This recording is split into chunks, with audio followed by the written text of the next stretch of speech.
আবার তৃণমূলের চোখে চোখ রেখে তৃণমূল ভোট লুট করেছে, ব্যালট বাক্স লুট করেছে, গরিব মানুষের ভোটাধিকার লুট করেছে।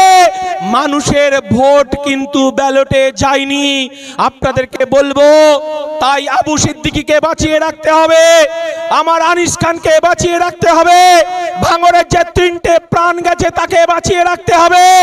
আর উত্তর 24 পরগনার 2021 সালে প্রথম শহীদ আমার হচ্ছে হাসানুর জামান চৌধুরী, তার তার তার তার স্ত্রীর পেটে একটা অন্তঃসত্ত্বা বাচ্চা ছিল। এই তৃণমূল মমতা বন্দ্যোপাধ্যায় প্রত্যেকটা পাড়ায় পাড়ায়, প্রত্যেকটা জেলায় জেলায় একটা করে শওকত মোল্লা তৈরি করেছে, একটা শাহজাহান শেখ তৈরি করেছে। আমরা বলতে চাইছি যে আমরা আইনের পথেই বুঝে নেব। ভাইজানের পথটা একটু করে দিন, প্রত্যেকে বসুন, আপনারা বসুন। ভাইজান এসে গেছেন, ভাইজানকে আসার সুযোগ করে দিন।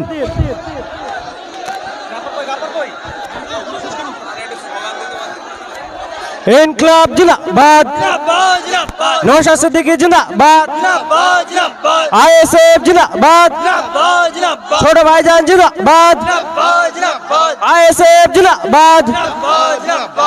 আবু সিদ্দিকীর হত্যার প্রতিবাদে আমাদের এই লড়াই চলছে। আবু সিদ্দিকীর হত্যার দোষীদের উপযুক্ত শাস্তি চাই।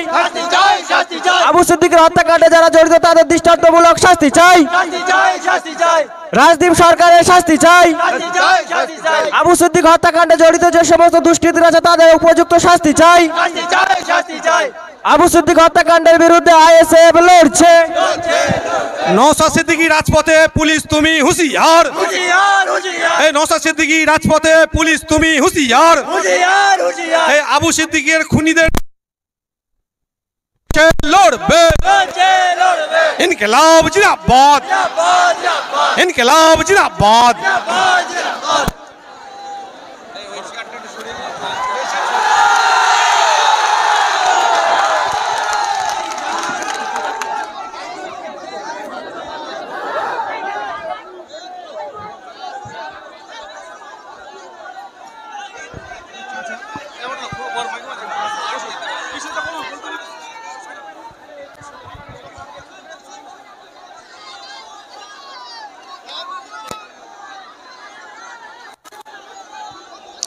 যে কথাটা বলছিলাম, এই পশ্চিম বাংলার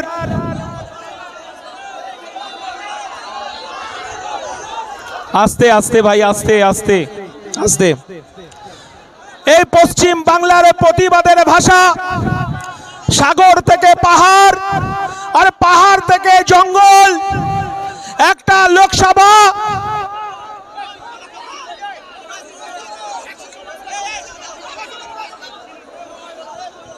একটুখানি ভাই, আমি শেষ করব, আমার দলের চেয়ারম্যান বলবেন, আমি শেষ করব, একটু চুপ করুন। আমরা বারবার শৃঙ্খলার কথা বলছি। যে কথাটা বলছিলাম,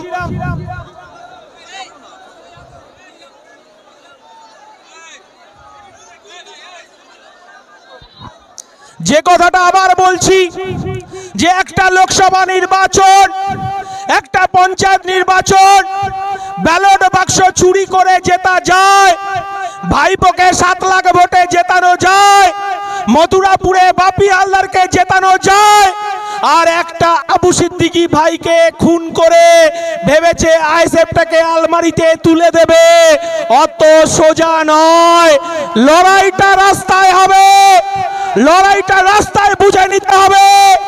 এই মমতা বন্দ্যোপাধ্যায় আমার সংখ্যালঘু ভাইদেরকে ধাপ্পা দিয়েছে, এই সংখ্যালঘু ভাইদেরকে দুধেল গাই বলেছেন, আর এই পশ্চিম বাংলায় একটার পর একটা আমার সংখ্যালঘু ভাইদের প্রাণ কেড়ে নিচ্ছে মাননীয় মুখ্যমন্ত্রী।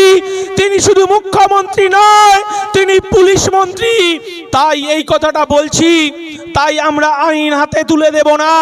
এই 5 টাকার কলম আমার দলের চেয়ারম্যান বলেছেন, আমার দলের পৃষ্ঠপোষক বলেছেন যে এই 5 টাকার কলমের খোঁচাতেই এই রাজদীপ আর হচ্ছে মানব চ্যাটার্জির খাকি পোশাকটা আর স্টারটা কিভাবে খুলে নিতে হয় আইনের পথে সেটা আমার দলের চেয়ারম্যান আপনাদেরকে বলবে। তাই লড়াইটা আমাদের আবার বুথে যেতে হবে, বুথে গিয়ে আমাদের আবার লড়াই। এই কাগুজে বাঘ, আমি আবার বলছি, তৃণমূল কংগ্রেস কাগুজে বাঘ। এই তৃণমূল কংগ্রেসের কাছ থেকে এই মানব বাবুরা, মানব চ্যাটার্জি, এই মানস চ্যাটার্জি আর এই রাজদীপ সরকার যদি 1 ঘন্টার জন্য নিরপেক্ষ থাকে, এই দক্ষিণ 24 পরগনা থেকে তৃণমূল দলটা উঠে যাবে, এটা গ্যারান্টি দিয়ে বলতে পারি। তাই ভয় নয়, লড়াইটা আমাদেরকে সামনের সারিতে থেকেই বুথে গিয়ে লড়াই করতে হবে। এই লড়াইয়ের মধ্য দিয়ে আমার আদিবাসী, দলিত, আমার খেটে খাওয়া শ্রমজীবী, আমার পিছিয়ে পড়া, আমার সংখ্যালঘু ভাইদের তাদের অধিকারের দাবি আমাদের বিধানসভায় পাঠাতে হবে। সেই অঙ্গীকার নিয়েই আবু সিদ্দিকীর, তার পিতার হাহাকার, তার চাচার হাহাকার আমরা মেটাতে পারবো না। আমার পার্টির রাজনৈতিক ইতিহাসে তারা শহীদ হয়ে থাকবে, তাই শহীদের রক্ত হবে না কো ব্যর্থ, শহীদের রক্ত হবে না কো ব্যর্থ। দিয়েছি তো রক্ত, আরো দেব রক্ত। মমতা বন্দ্যোপাধ্যায় কান খুলে শুনে রাখুন, দিয়েছি তো রক্ত, আরো দেব রক্ত। এই রক্তের বন্যায় ভেসে যাবে অন্যায়। এই কথা বলে সবাইকে সংগ্রামী অভিনন্দন জানিয়ে আমার বক্তব্য শেষ করছি। জয় হিন্দ। আবু সিদ্দিকী ভাই তিনি অমর রহে, তিনি জিন্দা থাকবেন আমাদের মধ্যেই। আমরা তার পরিবারের পাশে থাকব, তার পরিবারের পাশে থেকে আইনের শেষ বিন্দু পর্যন্ত আমাদের শরীরে যতক্ষণ রক্ত থাকবে ততক্ষণ পর্যন্ত আবু সিদ্দিকীর পিতার বিচার যাতে পায় সেই লড়াইয়ে আমরা থাকব। আর একটা শেষ কথা বলি, মাঝে মধ্যে এই যে মিডিয়াগুলো দেখাতে চাইতে এই এখানে 10 জন আইএসএফ নেতা তৃণমূলে জয়েন করলো, ওখানে 20 জন নেতা তৃণমূলে জয়েন করলো। আমি এখানে গরুহাটাতে গিয়ে বসেছিলাম। গরুহাটা কবে বসে?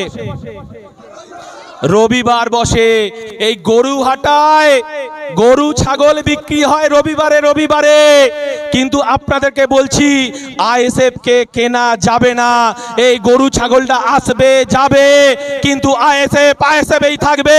এই হাজার হাজার মানুষের, তাদের হাজার হাজার মানুষের তাদের অধিকার রক্ষার লড়াইয়ে আবার আজকে আবু সিদ্দিকীর পরিবারকে আমাদের তাদের বিচার পাইয়ে দেওয়ার জন্য হাজার হাজার মানুষ এসেছে। তাই মমতা বন্দ্যোপাধ্যায়, আপনি রুকবানুর নহমান তার বিচার পাইয়ে দিতে পারেননি, আপনি আনিস খানের বিচার পাইয়ে দিতে পারেননি, আপনি আবু সিদ্দিকীর বিচার দিতে পারবেন না। আমার দলের চেয়ারম্যান বলেছে এই 5 টাকার কলমই কাফি। তাই আপনাদেরকে সবাইকে সংগ্রামী অভিনন্দন জানিয়ে, সবাইকে আর একবার প্রণাম সালাম জানিয়ে আমার বক্তব্য শেষ করছি। আইএসএফ জিন্দাবাদ, নওশাদ সিদ্দিকী জিন্দাবাদ।